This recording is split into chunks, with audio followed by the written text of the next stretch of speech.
please have a seat. Please. Speed. Do you want me to? Yeah, no problem.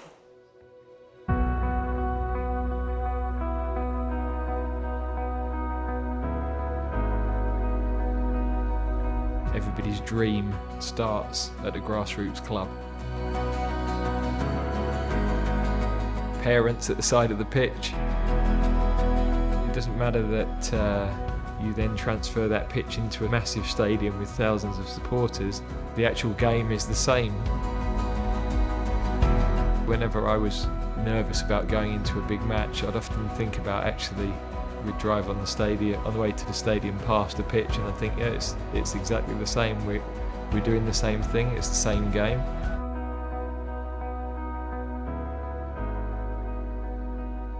Yes, hello, Gareth Southgate. We're here, BT Squad, and we need your solutions to our issues. Now, as a Grassroots team, we always got a few that are always late. This is the main man, Musti, with a skinny body. We have collected off Musti this season £55 in late fines. Gareth, what would you do? So I would say if we've collected £55, maybe that strategy's not working so well. I don't think there's a right or a wrong answer here, but lots of clubs that I was a part of or went to had all these elaborate fine systems, but actually, did they alter behaviours? Maybe for some of the players, but you can run into confrontation because somebody's got to collect the money, and what if somebody refuses to pay? I think involving the team in some of those decisions is really important. What are we prepared to accept? Are we prepared to leave a player out of the team if he's constantly late, even though it might affect the performance? It means we're all suffering. So does that encourage others to help that guy get there on time on a Sunday? Maybe they can go and pick him up and make sure he's not late.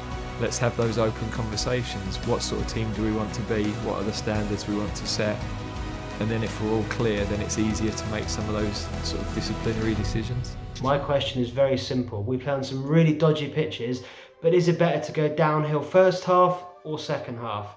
Cheers, mate. Yeah, so I would always have chosen to take the advantages in the first half. Yeah, sometimes to play uphill is the advantage because your through balls hold up, and it's actually surprising how many pitches in the league have a slope. So immediately I was thinking about Newcastle, Sheffield Wednesday have more of a slope than you might think. But I would always look to take the advantage first, because if you're ahead in a game, it's normally an advantage to be able to manage the game from being in front. Yeah, a team can get momentum and use that advantage against you in the second half, but football's a low-scoring game. To score first is often such a big advantage. I'd take the advantage first. Yes, Gareth. So obviously lockdown has released again and everybody's raring to play football. Everybody wants to play every single week. How do you manage people's expectations to ensure that you put the best 11 on the pitch, but also keep the other players happy? Yeah, that is a really good question, because I think as a manager, that's the part of the job I find the hardest. I was a player and I know how important it is for players to play, and they want to feel that they're getting a fair crack of the whip. And of course, when guys come to us, nearly all of them play every week for their clubs, and then some of them have got to find themselves out of the team. So we talk a lot about respect for each other and the fact that we're all pulling together for the country. So the first thing is, how do we win? How do we represent the country well? And so personal ambitions have to come second to that. But also having people who, when they're not in the team, accept it in the right way. I don't expect them to be bouncing with joy, but they've got to be respectful, they've got to train well, they've got to compete in training to make the level as good as they possibly can. We would like to know, how would you play against a team that's highly organised and good in the air on a bad pitch? How would you set up to break them down? Cheers. A very good question. When you're thinking about the tactics for a team, what questions the opponents are going to pose is really important. But your start point has always got to be, what's the quality of your own players? What are the qualities of your own players? You know, if you've got guys that are really good wingers, then you should play with really good wingers. If you haven't, then there's no point. If you haven't got wingers, why play a system that requires wingers and ask people to play in a position that doesn't suit them?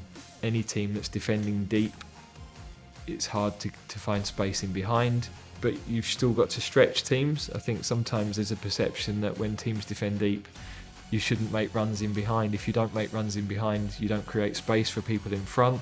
So you've got to try and disrupt a defensive line, however deep they are. It helps if you've got players with individual capabilities to beat players 1-against-1.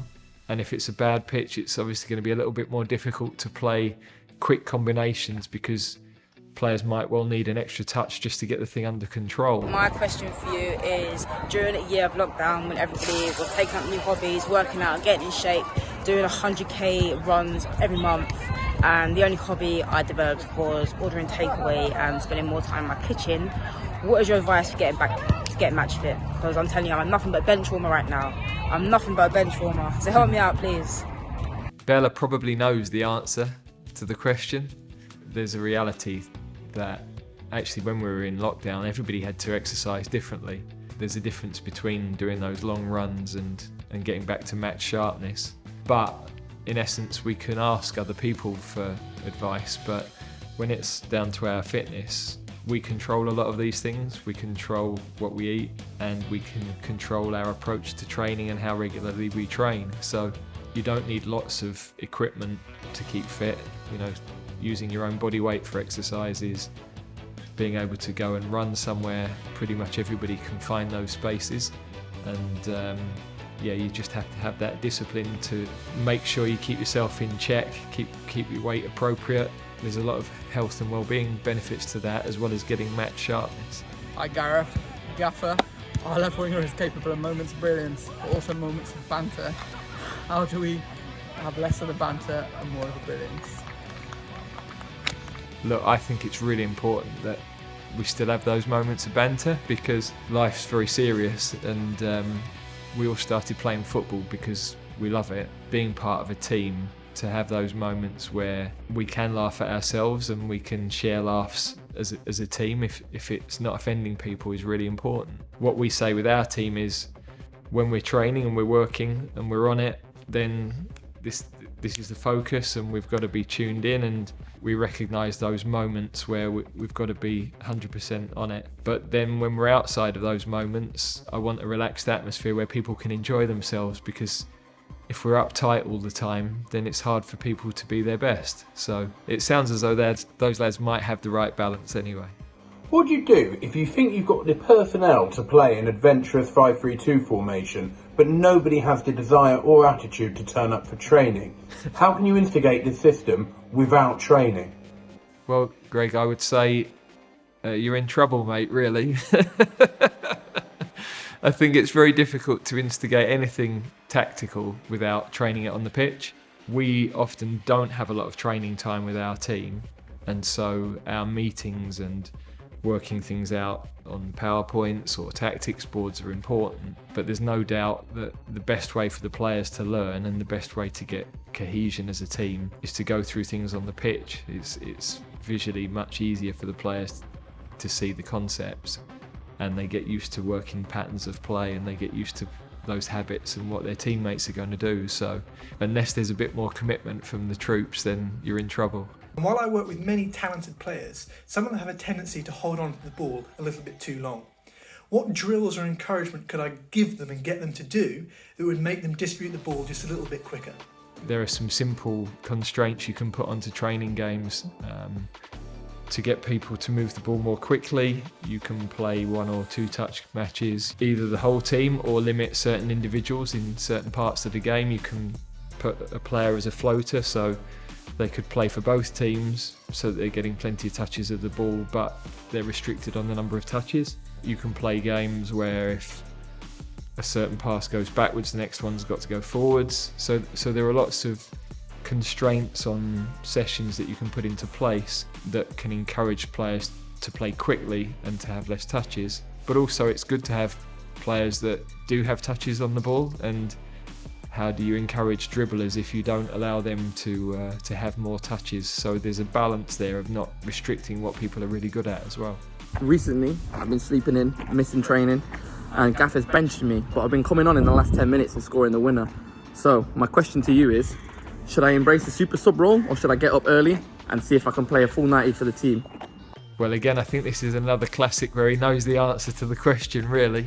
It's not about getting up earlier, it sounds like it's going to bed earlier that's the issue. Hey Gareth, I play Mondays, 8-a-side. My striker's always going forward, never scoring goals, and they're never tracking back. I'm shouting, I'm whinging, I'm moaning, they're never coming back. What can I do to make them put the work rate in and get back? Well, it's quite simple, really. I mean, if you're not scoring goals and you're not defending for the team, then what are you giving us, frankly? So I would show them some videos of us play, because we're really fortunate. We have some of the best attacking players in world football, and they all work unbelievably hard for the team. So if the best players in the team and some of the best players in the world have that work ethic to track back and to defend for the team, then there's no excuse for players who aren't as good or don't score as many goals. There's no excuse for them not to work hard as well. Perfect. Okay, great. So they're great videos. Really good. Yeah.